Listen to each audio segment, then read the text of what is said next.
சம்மருக்கு நிறைய ட்ரிங்க்ஸ் கேள்விப்பட்டிருப்பீங்க. இன்றைக்கி ஒரு வித்தியாசமான சம்மர் ட்ரிங்க் தாங்க சொல்ல போகிறேன். இந்த கோடைக்காலக்கு ஏற்ற மாதிரி உங்களுக்கு வந்து இளநீர், அதுக்கப்புறம் வந்து mint juice, watermelon juice, cucumber juice இது எல்லாமே தெரிஞ்சிருக்கும். ஆனால் இது வந்து கொஞ்சம் டிஃப்ரெண்ட்டானது. இதுவும் நீங்கள் வந்து ட்ரை பண்ணலாம். நம்ம ரசத்துக்கு கரைக்கிற மாதிரி ஒரு சின்ன கோலிகுண்டு அளவு வந்து புளியை கரைச்சி எடுத்துக்கோங்க. புளியம் பழம் ஃப்ரெஷ்ஷு பழமாக இருந்தாலும் நல்லது தான். அதை வந்து நல்லா கரைச்சி தண்ணி எடுத்து வச்சுக்கோங்க. இது கூட வந்து இன்னும் 4 இன்க்ரீடியன்ட்ஸ் நம்ம சேர்க்கணும். என்ன அப்படின்னா, இந்துப்பு இருக்குல்ல, அதாவது பிங்க் சால்ட்டுன்னு சொல்லுவாங்க இந்துப்பு. அது கிடைக்கல அப்படின்னா நார்மல் உப்பையே வந்து நீங்கள் லைட்டாக ரோஸ் பண்ணி வறுத்துக்கிட்டு எடுத்து பொடி பண்ணி வச்சுக்கோங்க. அது வந்து ஒரு பிஞ்ச் அளவு வந்து உப்பு எடுத்துக்கணும். அதுக்கப்புறம் நாட்டு சர்க்கரை 2 பிஞ்சு. ரெகுலர் சர்க்கரையாக இருந்தால் 1 பிஞ்ச் போதும். நாட்டு சர்க்கரையாக இருந்தால் 2 பிஞ்ச் எடுத்துக்கோங்க.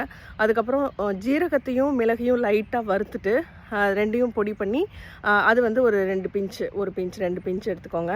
அந்த காரத்துக்கு ஏற்ற மாதிரி போட்டு இதில் என்னென்ன இருக்குன்னா உப்பு, காரம், புளிப்பு, சர்க்கரை எல்லாமே இருக்கும்.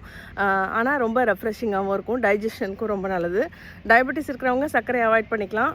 பிபி இருக்கிறவங்க உப்பு அவாய்ட் பண்ணிக்கலாம். ஸோ இதுக்கேற்ற மாதிரி நீங்கள் இது பண்ணி சம்மருக்கு குடிச்சிக்கோங்க. சிஞ்சப்பானா. எல்லாருக்கும் நன்றி. Have a wonderful day.